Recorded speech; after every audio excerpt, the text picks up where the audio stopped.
तो जनाब हम लोग यहाँ पे बात कर रहे थे इस कॉम्बो बॉक्स की। अब इसमें से अगर मुझे आइटम अगर रिमूव करवाना है किसी भी बटन के थ्रू, तो मैं यहाँ से इस बटन को कॉपी कर लेता हूँ, यहाँ पे पेस्ट कर लेता हूँ और इस बटन को नाम दे देते हैं रिमूव आइटम।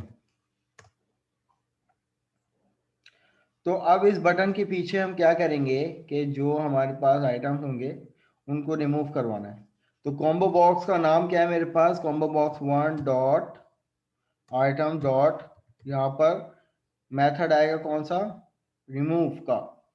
ठीक है। और रिमूव के बाद यहाँ पर मुझसे मांग रहा है ऑब्जेक्ट वैल्यू कि भाई आइटम जो भी कौन सा आइटम को रिमूव करवाना है। तो भाई कॉम्बो बॉक्स के अंदर जो भी हम आइटम सेलेक्ट करेंगे, तो मैं यहाँ पे लिख दूंगा सेलेक्टेड आइटम्स। तो क्या भाई कॉम्बो बॉक्स जो भी हमारे पास कॉम्बो बॉक्स है उसका आइटम को रिमूव कर दो।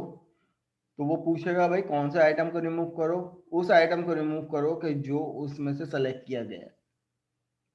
राइट। तो यहाँ पर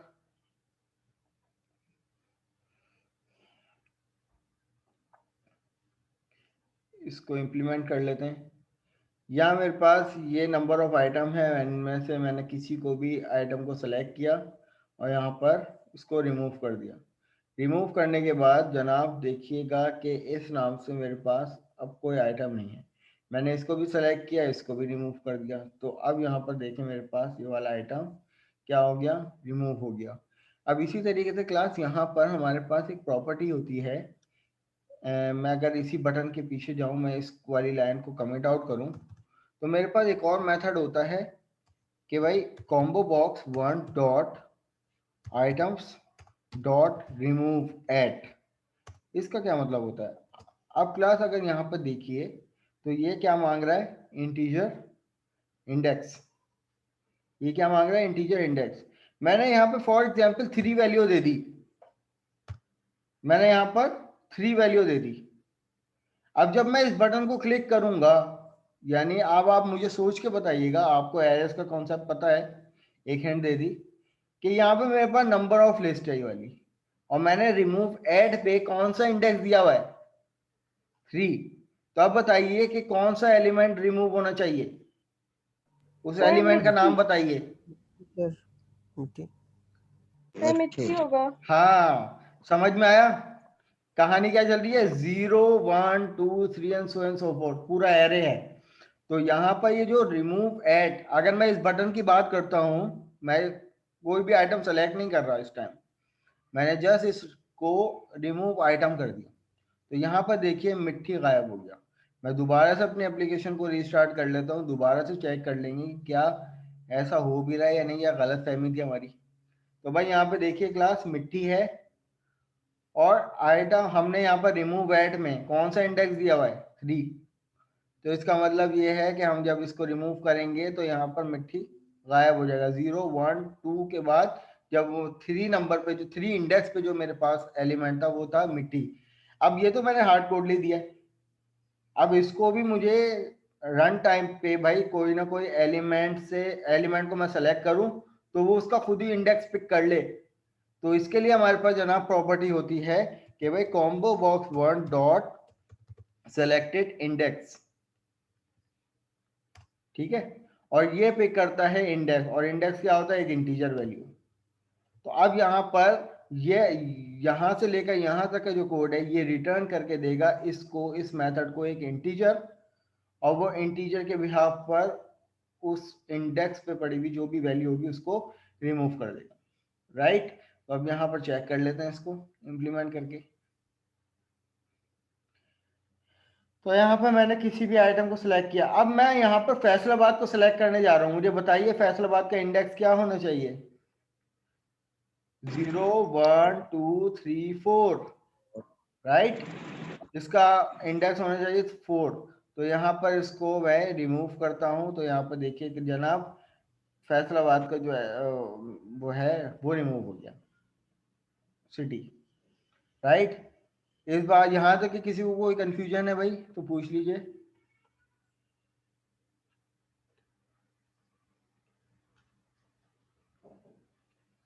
क्लियर है सब?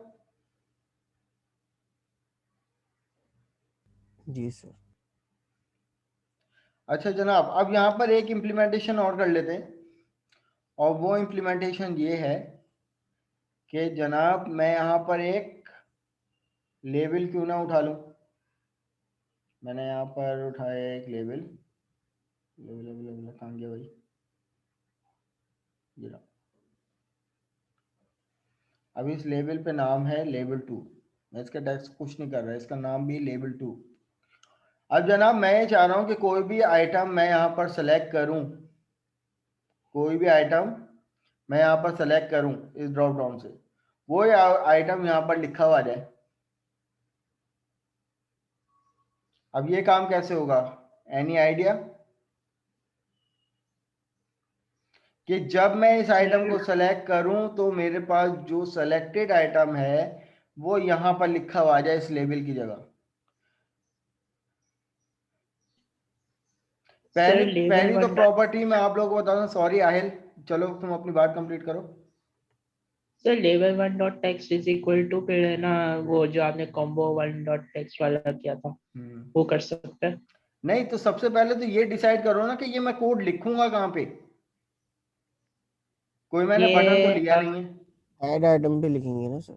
नहीं सिलेक्ट पे नहीं करेंगे, नहीं सिलेक्ट पे नहीं सर। नहीं, कौन सा कॉम्बो सेलेक्ट? बॉक्स में नहीं था? हाँ, कॉम्बो बॉक्स कॉम्बो में बॉक्स के सेलेक्ट इवेंट कॉम्बो पे मैं बॉक्स यहाँ के पर इस सिलेक्ट पे पे करेंगे। डबल क्लिक करूंगा तो यहाँ पर ये मेरे पास ये वाला इवेंट है। क्योंकि देखो ना, वर्किंग समझो कि क्या वर्किंग करने जा रहे हैं जनाब। हम वर्किंग ये करने जा रहे हैं कि जब मैं इस आइटम को, किसी भी आइटम को सेलेक्ट कर लूं, सही है, जैसे मैंने फैसलाबाद को सेलेक्ट किया तो फैसलाबाद, अब ये कौन सा इवेंट चला जनाब, वो ये वाला इवेंट चला। अब इस टाइम मैंने आइटम को सेलेक्ट किया तो ये वाला इवेंट चल गया। अब इस इवेंट पे मुझे वर्किंग ऐसी करनी है कि भाई जो मैंने आइटम सेलेक्ट किया है, जैसे कि फैसलाबाद, वो फैसलाबाद यहाँ पर लिखा हुआ जाए। लेकिन एक काम मैं और करना चाह रहा हूँ कि भाई मेरे पास जब ये मैं इस तरीके से अपनी एप्लीकेशन को लिखा हूँ तो मेरे पास ये लेबल 2 ना लिखा हुआ है, जब मैं आइटम सेलेक्ट करूँ तभी ये लिखा हुआ है। तो जनाब हमारे पास यहाँ पे एक प्रॉपर्टी होती है, इस लेबल की एक प्रॉपर्टी होती है विजिबल की, जो कि बाय डिफॉल्ट क्या होती है, ट्रू होती है। आप इसको कर दो false for the time being. तो आप यहाँ पर अपनी एप्लीकेशन को रन करेंगे तो यहाँ पर लेबल है लेकिन वो विजिबल नहीं है, उसकी विजिबिलिटी क्या हुई हुई है, फॉल्स हुई हुई है, राइट। अब हमें क्या करना है कि भाई कोई भी आइटम मैंने सेलेक्ट करना है यहाँ से तो वो यहाँ पर आके विजिबल हो जाए, एग्जैक्टली वही आइटम। तो अब इसके लिए मुझे क्या काम करना पड़ेगा कि इस पे डबल क्लिक करके इसके इवेंट पे चले जाए, और इसके इवेंट पे जाके मैंने एक स्ट्रिंग टाइप एक वेरिएबल ले लिया जनाब लेवल के नाम से, और उसमें मैंने कह दिया कि भाई जो मेरे पास कॉम्बो बॉक्स 1 है उसका सेलेक्टेड आइटम, सही है, डॉट टू स्ट्रिंग की फॉर्मेट में आ जाए और वो आके इस वेरिएबल में स्टोर हो जाए। फिर उसके बाद क्या हो कि भाई जो मेरे पास लेबल मैंने उठाया था लेबल 2 डॉट टैक्स में आकर वो क्या आ जाए, LBL। और फिर उसके बाद जो मैंने लेबल की प्रॉपर्टी दी थी डॉट विजिबल की, वो हो जाए गालिबन ट्रू। तो अब इससे होगा क्या, चेक कर लेते हैं।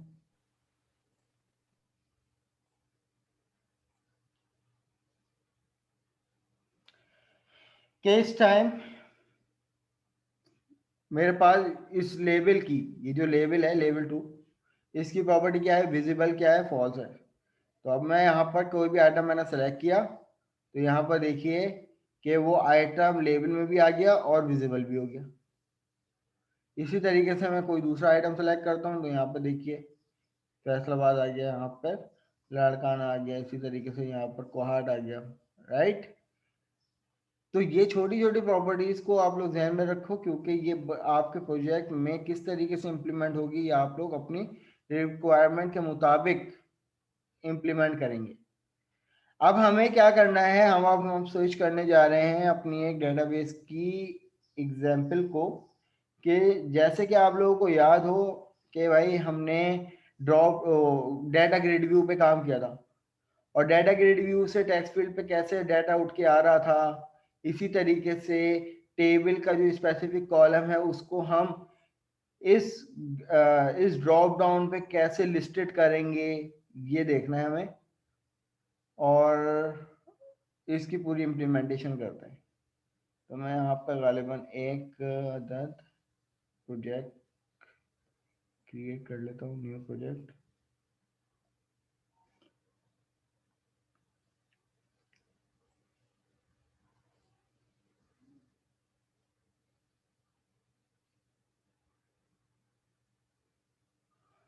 और यहाँ पर एक डेटाबेस क्रिएट कर लेते हैं।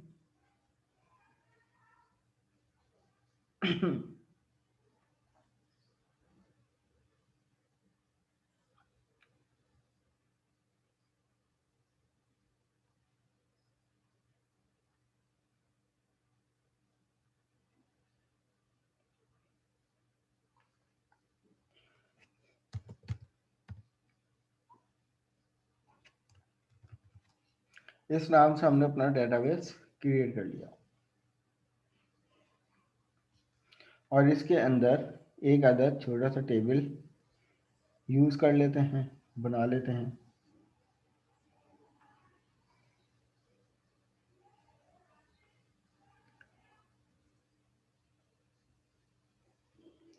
तो यहाँ पर इसको नाम दे देते हैं कि भाई ये भी किसी भी स्टूडेंट का यहाँ पर नेम आ जाए, वाचार, इसी तरीके से उसका सिटी आ जाए,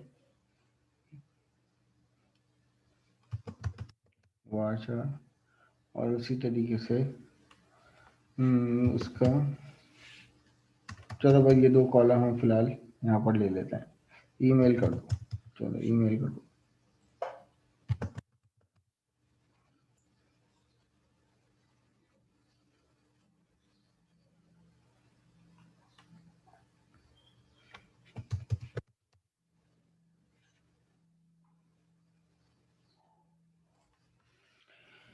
अब ये गालिबन एक अदद हमने टेबल बना लिया जिसमें 3 कॉलम हैं। अब आप लोग बनाओगे स्ट्रॉन्ग टेबल। ये तो मैं सिर्फ अभी ड्रॉप डाउन की एग्जांपल आप लोगों को करके दिखा रहा हूँ, आप लोगों ने तो पूरा इंटीग्रेटेड काम करना है। तो यहाँ पर कुछ स्ट्रक्चर बना लेते हैं कि भाई हमने यहाँ पर एक बटन उठा लिया, इसी को कॉपी किया दूसरा बटन, इसी को कॉपी किया तीसरा button,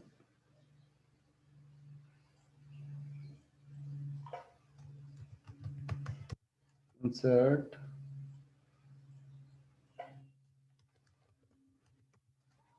date and delete.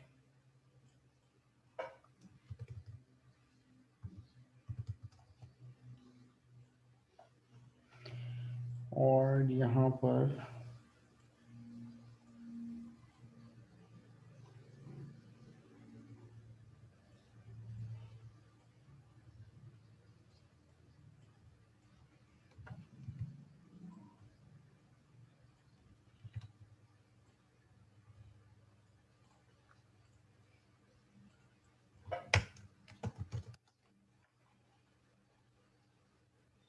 Sorry name वो हमारा, चलो सही है, ठीक है।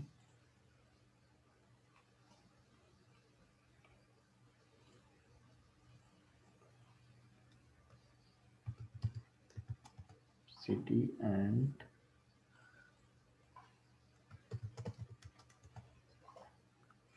अब गालिबन यहाँ पर एक कॉम्बो बॉक्स भी उठा लेते हैं कि जिसमें हम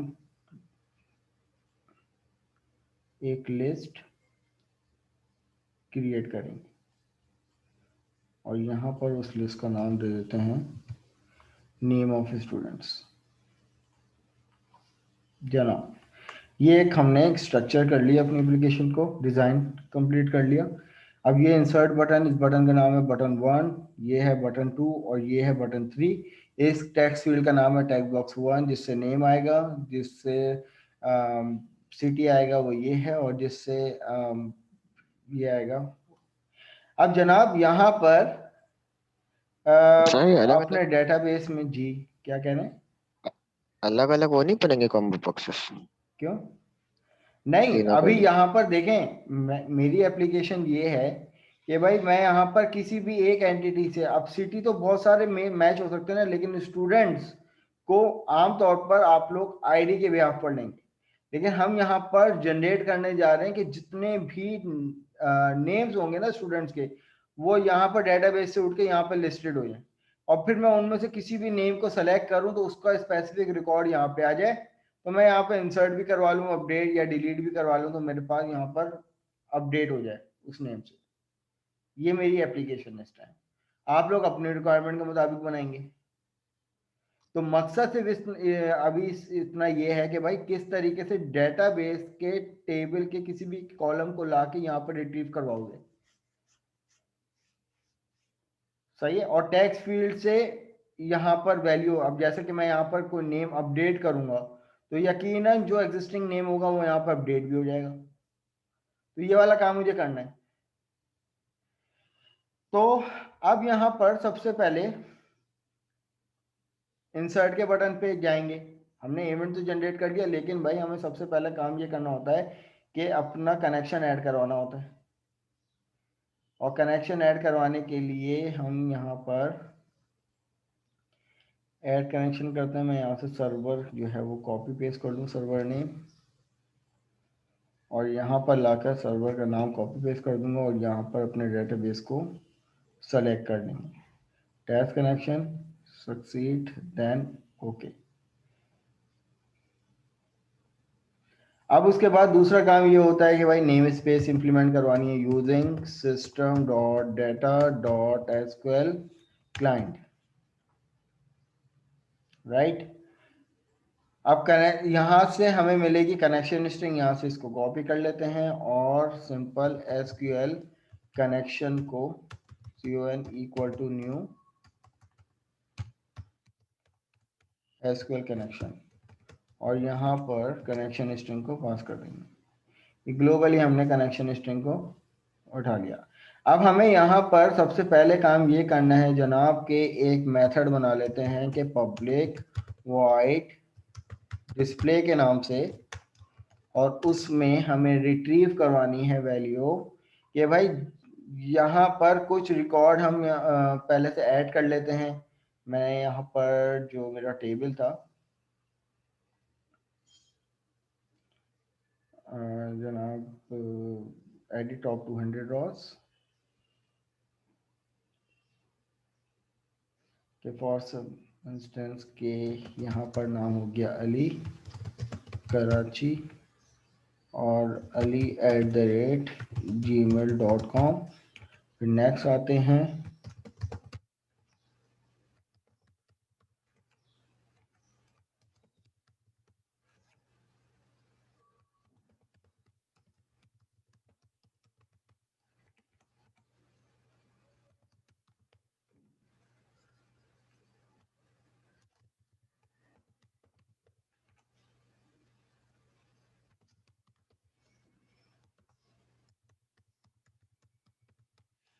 अब ये 3 रिकॉर्ड हमने यहाँ पर ऐड करवा लिया, इसको सिंपल क्लोज कर दिया।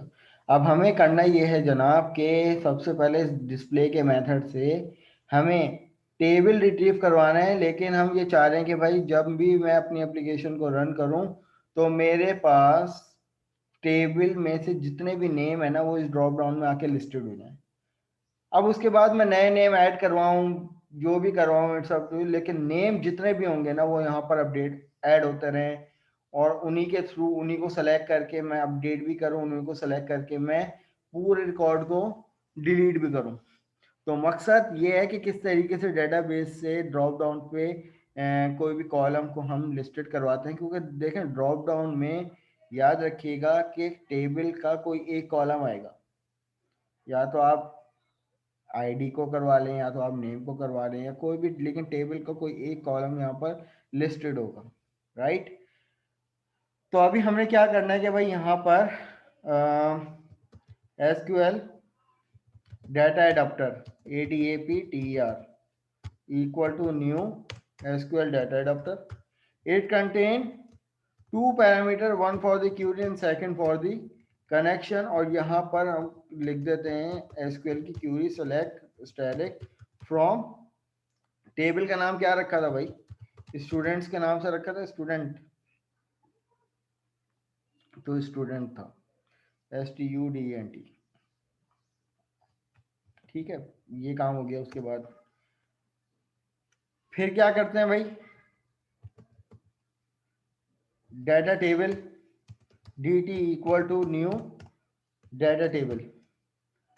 अब जनाब हमें करना ये है कि एडाप्टर को हम फिल करते हैं डाटा के साथ और उसके में DT का ऑब्जेक्ट आ जाता है।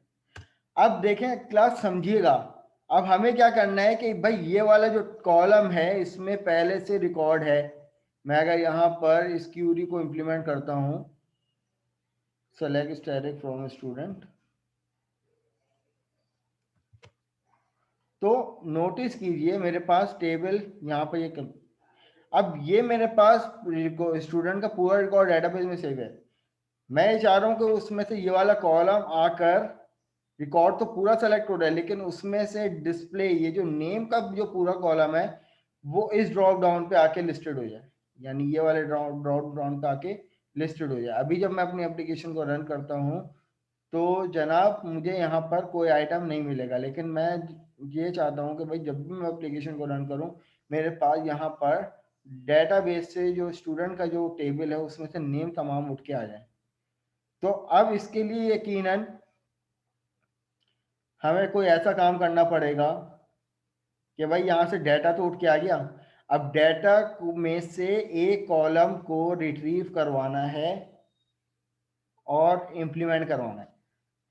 तो अब हमें जनाब इम्प्लीमेंट किस तरीके से करवाना है?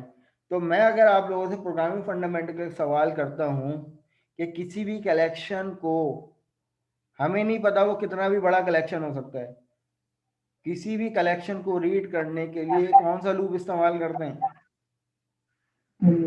सर वो ना वेरिएबल जिसमें लेते हैं, कौन सा लूप इस्तेमाल करते हैं? सर बाय और ईच फॉर ईच इसलिए इस्तेमाल करते हैं कि भाई हमें नहीं पता कितना बड़ा कलेक्शन है, हो सकता है यहाँ पर 50 क्या 100-200 स्टूडेंट्स होते हैं, हमें नहीं पता। तो भाई हमें जब कलेक्शन ना पता हो तो हम आंखें बंद करके फॉर ईच का लूप इस्तेमाल करते हैं। सही है, ये आ गया फॉर ईच का लूप।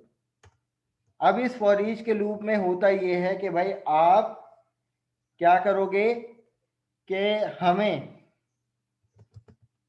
कोई ऐसी टाइप का वेरिएबल डाटा, कोई ऐसी टाइप का वेरिएबल हमें यूज करना है कि भाई जो हमारे कलेक्शन को सपोर्ट करे। अगर हमारा एरे जो है, एरे की बात करते हैं ना पीएफ में, तो कलेक्शन क्या होता है, एरे को हम लोग यूज कर रहे होते हैं। अब एरे में कभी भी ऐसा नहीं होता कि भाई हमारे पास, अब एरे में किसको कह रहा हूँ क्लास, ये देखिए एरे में इसको कह रहा हूँ, अगर ये नेम है ना तो इस पूरे कॉलम की एक ही टाइप है और इसमें जितनी भी वैल्यू आएंगी उसी टाइप की आएंगी। तो एरे की क्या डेफिनेशन थी?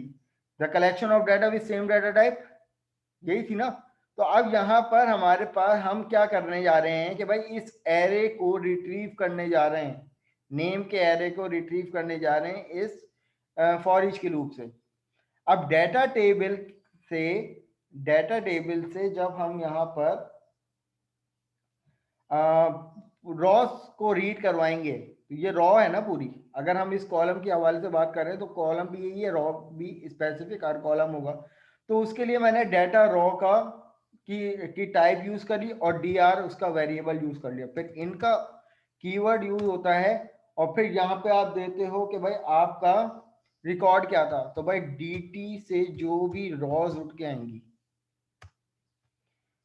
और पूरा रॉज जो है वो किस में आ जाएगा, इस dr के ऑब्जेक्ट में आ जाएगा। अब हमें डिस्प्ले कहाँ करवाना है, हमें जनाब कॉम्बो बॉक्स 1 में डिस्प्ले करवाना है आइटम्स डॉट ऐड, और ऐड के बाद ये इसके ब्रैकेट और यहाँ पे हमसे मांग रहे हैं ऑब्जेक्ट वैल्यू। तो भाई ऑब्जेक्ट क्या था, dr में ये कह रहा है कि भाई डाटा कॉलम, क्या मांग रहा है, डाटा रॉ में dr के ऑब्जेक्ट में क्या मांग रहा है, कौन सा कॉलम हमें इंप्लीमेंट करवाना है। तो भाई यहाँ पे हमें कॉलम का नाम देना पड़ेगा जनाब। तो कॉलम का जो नाम है हमारे पास वो है नेम, यही है ना नेम, तो हमने यहाँ पे नेम दे दिया डॉट टू स्ट्रिंग, आप लोग कर दो। तो अब इससे क्या होगा, इससे ये होगा कि मैं यहाँ पर कनेक्शन को ओपन भी कर लूँ ताकि कोई एरर ना दे दे। तो मैं यहाँ पे कनेक्शन को मैंने ओपन कर लिया और उसके बाद कनेक्शन को क्लोज कर लिया। तो अब यहाँ पर फॉर सपोज मैं अब मैं चाह रहा हूँ कि भाई मेरे पास ये लिस्ट, ये वाला मेथड जब भी मैं अपनी एप्लीकेशन को रन करूं तो मेरे पास यहाँ पर लिस्टेड हो जाए, लेकिन इस टाइम नहीं हो रहा। तो मैं ऐसा क्या करूं क्लास, मुझे आप लोग बताइएगा। ये सवाल है आप लोगों से कि जब मैं अपनी एप्लीकेशन को रन करता हूं तो सबसे पहले कौन सा इवेंट चलता है जो ये फॉर्म आता है जनाब। और मैं चाहता हूं जब ये फॉर्म आए, आता है ना? हाँ फॉर्म लोड, तो अब ये फॉर्म लोड का इवेंट चलता है तो फॉर्म लेके आता है। अब जैसी फॉर्म लेके आए तो ऑटोमेटिकली स्टूडेंट के टेबल में जो भी नेम है वो यहाँ पे लिस्टेड हो जाए। तो अब आपके ख्याल में तो ये वाला मेथड मैं उसमें कॉल कर लूं, तो मैं यहाँ पे जाता हूँ फॉर्म लोड के इवेंट पे और यहाँ पर मेथड को डिस्प्ले कर देता हूँ।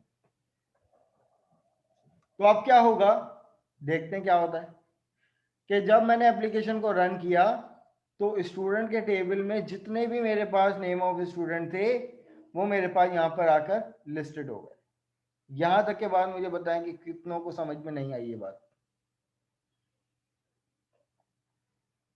मैं आप लोगों को कोड भी दिखा देता हूँ, कोड भी देख लें एक दफा।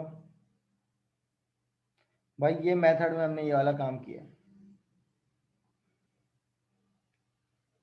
देखें इस कोड को, फिर पूछें जो सवाल है तो फिर आगे बढ़ते हैं फिर।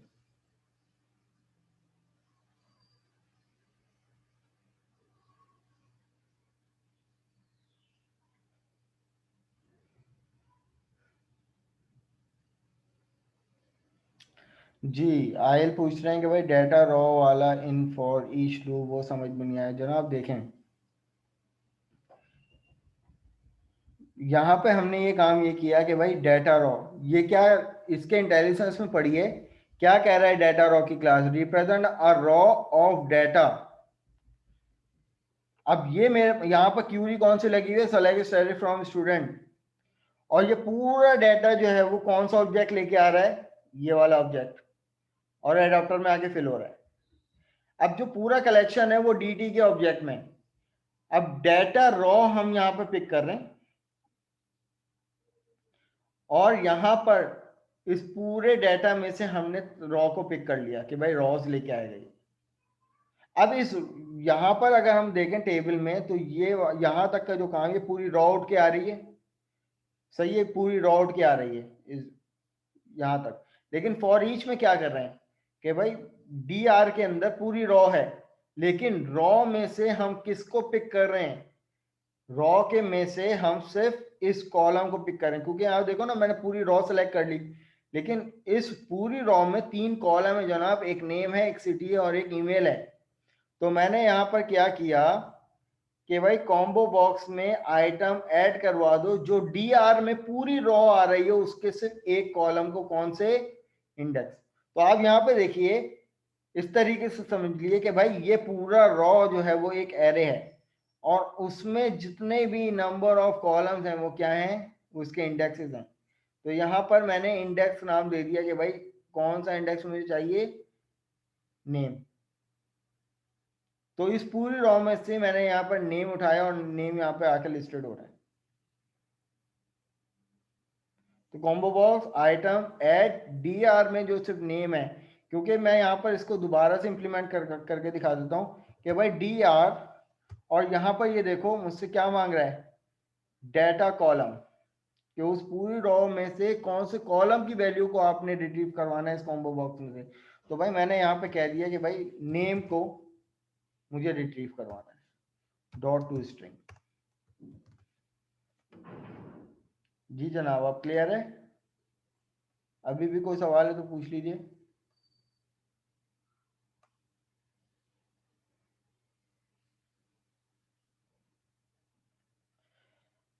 अच्छा जनाब, तो यहाँ पर ये कहानी हो गई। अब आते हैं इस इम्प्लीमेंटेशन पे कि भाई अगर मैं यहाँ पर अपनी एप्लीकेशन को रन करूँ, मैं नया नेम देता हूँ, नया सिटी देता हूँ, नया ईमेल देता हूँ, तो जनाब मेरे पास जब मैं इंसर्ट करवाऊँ तो यहाँ पे क्या ऐड होगा? यहाँ पे तो सिर्फ मुझे टेबल में तो पूरा रिकॉर्ड ऐड हो जाएगा, लेकिन यहाँ पर नया नेम डिस्प्ले हो जाएगा मुझे, राइट? अब ये वाला काम मुझे करना है। और उसके बाद फिर हम उसी इवेंट पे काम करेंगे, जैसे डाटा की रिव्यू से रिकॉर्ड को सेलेक्ट करके यहाँ पे डिस्प्ले करते थे ना, तो अब मैं यहाँ पे क्या करूंगा कि भाई नेम को सेलेक्ट करूंगा और नेम, उस नेम का जो पूरा रिकॉर्ड होगा वो यहाँ पर आके वो हो जाएगा, सेलेक्ट हो जाएगा। ठीक है, तो अब ये वाला काम स्टेप बाय स्टेप करते हैं। अब आते हैं इंसर्ट के बटन पे। अब इंसर्ट के बटन पे जनाब, अच्छा क्लास, मैंने अभी आप लोगों को हिंट दे रहा हूँ, इसमें मैंने एक चीज अभी मिसिंग की हुई है, ये भी मैं आगे आके क्लियर करूंगा आप लोगों को। इस चीज को समझना है आप लोगों ने कि इस डिस्प्ले मेथड में एक कमी है, और वो कमी आपको इंसर्ट में पता चलेगी क्या कमी है, क्या मसले मसाइल हो रहे हैं। ठीक है, तो पहले मैं यहाँ पर अपने इंसर्ट के पोर्शन को इम्प्लीमेंट कर लेता हूँ। मैंने यहाँ पर गालिबन कनेक्शन डॉट पहले ओपन किया और साथ ही कनेक्शन को क्लोज कर लिया, और इसके अंदर SQL command cmd equal to new SQL command, it contain two parameter, one for the query and second for the connection। Query में क्या आएगा? insert into, टेबल का नाम क्या था? स्टूडेंट वैल्यूज, वैल्यूज के बाद सिंगल कोटेशन, उसके अंदर डबल कोटेशन, उसके अंदर कॉन्केटिनेशन, पहली वैल्यू आ जाएगी टेक्स्ट बॉक्स 1 डॉट टेक्स्ट से जनाब। फिर उसके बाद कॉमा के बाद सिंगल कोटेशन, उसके अंदर डबल कोटेशन, उसके अंदर कॉन्केटिनेशन, और यहाँ पे आ जाएगी मेरे पास टेक्स्ट बॉक्स 2 डॉट टेक्स्ट, फिर कॉमा सिंगल कोटेशन, उसके अंदर डबल कोटेशन, उसके अंदर कॉन्केटिनेशन, फिर ये आ जाएगा टेक्स्ट बॉक्स 3 डॉट टेक्स्ट। ये मेरे पास इंसर्ट की क्यूरी हो गई। नेक्स्ट लाइन पे आते हैं। अब हमें क्या करना पड़ेगा भाई? अब हमें cmd dot execute non query का मेथड चलाना पड़ेगा ताकि वेरिफिकेशन हो जाए, और साथ ही हम अपने तमाम टेक्स्ट फील्ड को क्लियर भी कर दें। टेक्स्ट बॉक्स 1 डॉट क्लियर, इसी तरीके से टेक्स्ट बॉक्स 2 डॉट क्लियर, इसी तरीके से टेक्स्ट बॉक्स 3 डॉट क्लियर।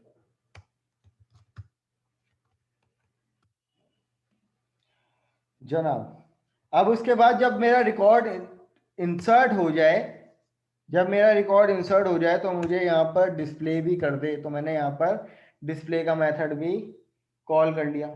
और रिकॉर्ड इंसर्ट होने के बाद मुझे कुछ मैसेज बॉक्स डॉट शो में मैंने एक मैसेज प्रिंट भी करवा दिया कि भाई रिकॉर्ड इंसर्टेड। सही, तो यहाँ पर अपने एप्लीकेशन को बिल्ड कर लेते हैं, और बिल्ड करने के बाद देखें अब क्लास, जो मैंने आपको बताया था कि कमी बेशी है अभी भी डिस्प्ले के मेथड में, वो कमी बेशी क्या होगी वो समझिएगा। अभी इस टाइम जनाब मैंने फॉर्म लोड का इवेंट चला, और इस टाइम अभी कोई रिकॉर्ड इंसर्ट भी नहीं हुआ, जो पुराने रिकॉर्ड था वो मेरे पास यहाँ पर लिस्टेड हो गया, राइट। अब जनाब जब मैं यहाँ पर न्यू रिकॉर्ड इंसर्ट कर देता हूँ, मैं फॉर एग्जांपल अबू बकर के नाम से जो है वो रिकॉर्ड इंसर्ट कर देता हूँ, इनको भी लाहौर इनका सिटी कर देते हैं, और abu@yahoo.com। अब यहाँ पर इंसर्ट करवाता हूँ तो रिकॉर्ड मेरे पास इंसर्ट भी हो गया, टेक्स्ट फील्ड क्लियर भी हो गई, लेकिन क्लास यहाँ पर ये क्या कहानी हो रही है, इस चीज़ को समझिए और मुझे बताइए क्या मिस्टेक हो रही है यहाँ पर। मैं आपको शुरू से कहते आ रहा हूँ कि डिस्प्ले के मेथड में हमने एक जो है ना वो कमी पेशी हो गई है हमारे पास, लेकिन यहाँ पर देखिए इसका वर्क फ्लो क्या हो रहा है। कौन मुझे बताएगा कि ये क्यों इस तरीके से डिस्प्ले हो रहा है?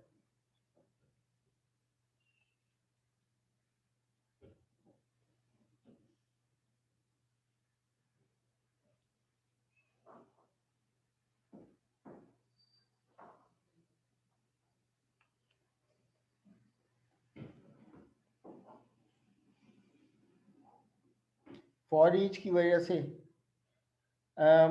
आप में से कोई माइक पे अगर बात कर ले तो काफ़ी अच्छा हो जाएगा। सुबाना कह रही हैं कि डिस्प्ले करने पर सारा सेव डाटा शो कर रहा है। भाई डुप्लीकेशन हो रही है जनाब, ये मैं कह रहा हूँ कि देखो अली, सारा और अहमद, पहले ये 3 रिकॉर्ड थे। अब उसके बाद अली, सारा, अहमद के बाद मैंने अबू बकर का रिकॉर्ड दिया। तो अब यहाँ पर बजाय इसके कि भाई अली, सारा, अहमद और अली, अबू बकर के बजाय ये भी शो हो रहा है, ये क्यों हो रहा है? ये तो डुप्लीकेशन हो रही है। अब मैं अगर यहाँ पर एक और रिकॉर्ड इंसर्ट करवाता हूं अपने नाम से यहाँ पर, तो AFFAN@gmail.com यहाँ पर रिकॉर्ड इंसर्ट करवाऊंगा तो क्लास देखिए ये तो बहुत बड़ी लिस्ट बन गई।